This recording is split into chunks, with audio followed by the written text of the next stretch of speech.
प्यारे दोस्तों, वीडियो को आखिर तक जरूर देखिए। देखकर आपके भी रोंगटे खड़े हो जाएंगे। ये कहानी बहुत जमाने पहले की है। हमारा गांव का घर बहुत ही खूबसूरत और बड़ा है। मैंने कहा ठीक है, मैं बाबूजी के साथ चली जाऊंगी। तो दोस्तों, अब मैं आपको अपने बाबूजी के बारे में बताती हूँ। यानी अपने सर के बारे में बात करते हैं। मेरे ससुर की उम्र तकरीबन 60 साल के करीब होगी, लेकिन इस उम्र में भी वो बहुत मजबूत और ताकतवर हैं। हमारा धंधा शुरू से ही अच्छा चल रहा है, इसलिए हमारे खानदान को किसी चीज की कमी नहीं है। हमारे पास नौकर है, गाड़ी है और बंगला है। मेरी भी एक बेटी है, लेकिन वो टेस्ट ट्यूब के अमल से पैदा हुई है। हाँ, मेरी बेटी की पैदाइश मेरे शोहर ने नहीं की, क्योंकि मेरे शोहर में ज्यादा ताकत नहीं थी। और ये सिर्फ मैं और मेरे ससुर जानते हैं। घर के किसी और को उसकी खबर नहीं है। मेरी सासू को भी नहीं पता। मेरी सासू ने मुझे गांव जाने को कहा, तो मुझे अंदर से थोड़ी खुशी हुई। मैं दूसरे दिन गांव जाने की तैयारी करने लगी। फिर मैं अपने ससुर के कमरे में गई। मैं साड़ी का पल्लो हमेशा सर पर नहीं रखती। हमारे घर की रिवायत थी कि पल्लो के बगैर किसी मर्द के सामने ना जाओ। हालांकि मैं बहुत संसारकारी हूँ। अब मैं अपने ससुर के कमरे में आई भी, तो मेरे ससुर एक किताब पढ़ रहे थे। मैंने कहा, बाबूजी, ज्यादा देर तक किताब ना पढ़िए, हमें जल्दी काम पर जाना है। आप मुझे बता रहे थे। मैंने अपने ससुर के बैग में भी कुछ चीजें रखी थीं, लेकिन अब ससुर की तवज्जो कहीं और थी। किताब पढ़ने की बजाय मैं आपको एक बात बताना भूल गई थी। और मैं एक माज़ज़ खानदान से हूँ। मैं बहुत गोरी हूँ और थोड़ी सी मोटी हूँ। मेरी उम्र 40 साल की है और मैं देखने में बहुत खूबसूरत हूँ। मेरी कद 5 फुट 8 इंच है, इसलिए आप अंदाजा लगा सकते हैं कि आंखें कैसी होंगी। मेरी आंखें थोड़ी खूबसूरत हैं। मेरी आंखें कैसी होंगी? हाँ, मैं पपीते जैसी लड़की हूँ। हम दोपहर को थोड़े देर से निकले। हम गाड़ी में जा रहे थे और मेरे ससुर गाड़ी चला रहे थे। ट्रैफिक की वजह से हम शाम 7 बजे हरियत गांव पहुंचे। हमारा यहाँ एक घर है, एक छोटा बंगला है।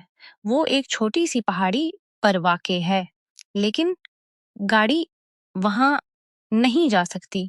एक आदमी का घर, खूबसूरत पहाड़, ठंडी हुआ। हमारे कई रिश्तेदार भी थे, इसलिए उन्होंने हमें रात के खाने के लिए दावत दी। हमारे घर की देखभाल करने वाला एक रोकड़ राम भी था, लेकिन इसके खानदान के एक रुकन की तबीयत खराब थी, इसलिए वो सुबह ही जाने वाला था और सबको उनके गांव जाने की इजाजत दे दी गई थी। हम एक रिश्तेदार के घर खाने गए। दरअसल हमने वहां खाने पीने की तमाम चीजें ले ली थीं और हमारे दरमियान कितनी घरेलू बातें हुई। घर में सियासत चल रही थी। इस रात मेरी बड़ी सासू भी हमारे घर रखी थी और मेरे ससुर मेरी बड़ी सासू के शौहर के साथ शराब पी रहे थे। दूसरे दिन मंगल का दिन था। दूसरे दिन ससुर अपने काम पर गए थे और मैं अपनी बड़ी सासू के साथ थी। इस रात हम मेरी बड़ी सासू के घर खाना खाया और मेरे ससुर मेरी बड़ी सासू के शौहर के साथ घर में शराब की लज्जत मान रहे थे। मेरे ससुर भी शराब पीते हैं, लेकिन उन्हें मेरे शौहर जैसी आदत नहीं है। फिर ससुर वहां से निकल गए। बहू, मैं बंगले जा रहा हूँ। बड़ी सासू ने कहा, तुम जाओ। थोड़ी देर बात की है, मैं भी बड़ी सासू के घर से निकल गई। बाहर जोरदार बारिश हो रही थी, इसलिए मेरी बड़ी सासू ने मुझे छतरी दी और मैंने अपने सर पर साड़ी का पल्लो रखा हुआ था। जब मैं घर पहुंची तो मेरे ससुर ने फिर शराब पीकर टीवी देख रहे थे। मैं घर आई, लेकिन बारिश और हुआ की वजह से मेरा घर बहुत बड़ा ही था। वो बंगला था, लेकिन मुझे ये घर पसंद है। नीचे एक हॉल था और ऊपर कुछ कमरे थे। और मैं अंदर आई कि फौरन मैंने अपने ससुर से कहा कि दरवाजा और खिड़कियां बंद कर दो, वरना पानी और मच्छर अंदर आ जाएंगे। फिर बाबूजी ने की खिड़की और दरवाजा बंद कर दिया और फिर अचानक घर की बिजली चली गई। परेशान होने की कोई ज़रूरत नहीं, क्योंकि हमारे नौकर ने पहले ही मोमबत्तियाँ जला रखी थीं। मैंने कहा, बाबूजी, मेरी थोड़ी मदद करो। बाबूजी ने कहा, बहू, मैं तुम्हारी कैसे मदद कर सकता हूँ? मैंने कहा, बाबूजी, मोमबत्ती मेरे साथ ले जाओ। बाबूजी ने कहा, बहू, हमें इस तरह नीचे जाना नहीं है। चलो ऊपर वाले मंजिल पर जाते हैं। फिर हम ऊपर वाले मंजिल के कमरे में गए। बाबूजी ने घर के कोने में मोमबत्ती रख दी। फिर मैं बाथरूम में गई और बाबूजी को बुलाकर कहा, बाबूजी, यहाँ इतनी सारी नालियां क्यों खुली हैं? आप देखो और पानी बंद करो। बाबूजी बाथरूम में आए और नल बंद करने लगे, लेकिन गलती से मुझे फिर भेजा गया। हाँ, मैंने नीले रंग की साड़ी पहनी हुई थी और साड़ी का पल्लो मेरे सर पर था। तब मैंने देखा कि बाबूजी चुपचाप मेरी तरफ देख रहे थे। बारिश की वजह से मेरी साड़ी बिल्कुल भीग गई थी और बाबूजी मुझे देख रहे थे। एक दिन ऐसा हुआ कि मैं घर आई और मैंने आईने में देखा तो सामने से मेरी साड़ी बहुत फैल गई थी और वो मेरे जिस्म पर भी चिपक गई थी। सब कुछ साफ नजर आ रहा था। मेरा यूनिफॉर्म भी नजर आ रहा था, जैसे साड़ी शफाफ हो। मेरी खूबसूरती नजर आ रही थी। साड़ी पीछे से भीग गई थी। फिर मुझे भी मजा आने लगा। मैं जानबूझकर बाबूजी के इर्द-गिर्द घूमने लगी। किसी ना किसी बहाने में झाड़ू मारते वक्त नीचे झुकने का ढंग करके बाबूजी को अपना दर्शन कराने लगी और बाबूजी भी हमेशा की तरह छपी आंखों से मेरी तरफ देखते। और थोड़ी देर बाद बाबूजी, यानी मेरे ससुर, घर आए। मैं भीग गई थी। मेरी साड़ी बदलनी पड़ी। वहां बाबूजी बैठे थे। वहां एक अलमारी थी। मैंने अपने कपड़े निकाले और उसमें अलमारी से रखी हुई दूसरी लाल साड़ी बाहर निकाली। उस कमरे में दूसरा कमरा था, तो और दूसरी लाल साड़ी लेकर दूसरे कमरे में गई। बाहर सोफे पर मेरे ससुर बैठे थे। बाबूजी मुझे साड़ी बदलते वक्त मैंने दरवाजा खुला रखा। तब मेरे सर चुपचाप मुझे देख रहे था। तब मेरे ससुर चुप मुझे देख रहे थे। मैंने भी उन्हें देखा, लेकिन उनकी नजरअंदाज किया। साड़ी बदलते वक्त मेरी चूड़ियों की आवाजें आ रही थीं, जिन पर ससुर ने होश खो दिया था। मुझे इस बात का भी मजा आता था कि कोई मुझे छुपकर देख रहा है। कोई मुझे छुपकर देख रहा है, भले ही वो मेरे ससुर हों। कोई जरूर मुझे देखता रहता है। बाबूजी हाल में बैठे थे। मैं जानती थी कि वो मेरी हरकत देख रहे थे। मुझे पता चला कि बाबूजी तैयार हैं। कमरा बिल्कुल अंधेरा था, लेकिन मोमबत्ती की रोशनी में मैं सब कुछ साफ देख सकती थी। मेरे और बाबूजी के दरमियान तकरीबन 12 से 13 फीट का फासला था और वो सिर्फ सोफे पर बैठकर मेरी तरफ देख रहे थे। अब बाबूजी बिल्कुल नशे में थे, क्योंकि कमरा अंधेरा था।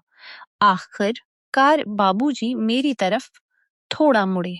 अब उनका सब कुछ साफ नजर आ रहा था। मैंने ऊपर रखे कपड़े उठाकर एक तरफ रख दिया और दूसरी साड़ी उठा ली। ये सब बहुत ही आहिस्ता-आहिस्ता चल रहा था। बाबूजी मेरी तरफ थोड़ा और मुड़े। साड़ी बदलते वक्त मैं अपनी चूड़ियों को झनकार रही थी। मैंने कहा, बाबूजी, आपका आज का दिन कैसा रहा?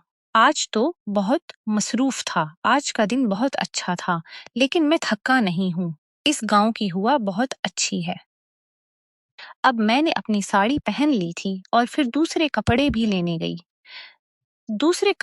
लेने गई और उस दौरान मैं बाबूजी से बात कर रही थी। कमरे में बिजली नहीं थी। मैंने एक मोमबत्ती जला रखी थी और उसकी रोशनी में मैं बाबूजी का चेहरा साफ नहीं देख सकती थी और बाबूजी मेरा चेहरा नहीं देख सकते थे। मैंने बाबूजी से कहा, बाबूजी, मुझे माँ और काकी की बहुत फिक्र आती है। बाबूजी ने कहा, ओ, तुम क्या फिक्र करती हो? मैंने कहा, बाबूजी, गई रात की तरह फिर बरामदे में ना सो जाएं, मेरे साथ पलंग पर सो जाएं। हमारा पलंग बहुत बड़ा है, जिससे मेरा ससुर सब कुछ देख सके। अब आखिरी हिस्सा बाकी था। बाबूजी से पूछा, बाबूजी, आपको कैसा लगा? क्या आपको बाबूजी को मुकम्मल तौर पर देखने का मजा आया? मैंने कहा, बाबूजी, आप भी बिलकोनी में आईं। फिर बाबूजी भी बिल्कोनी में आए। मैंने उनसे फिर पूछा, बाबूजी आपको कैसा लगा बताएं। मैं सर पर पल्लो लिए खड़ी थी। मैंने कहा, बाबूजी मुझे आपसे कुछ बात करनी है। बाबूजी ने कहा, हाँ बहू बोलो, क्या बात करनी है।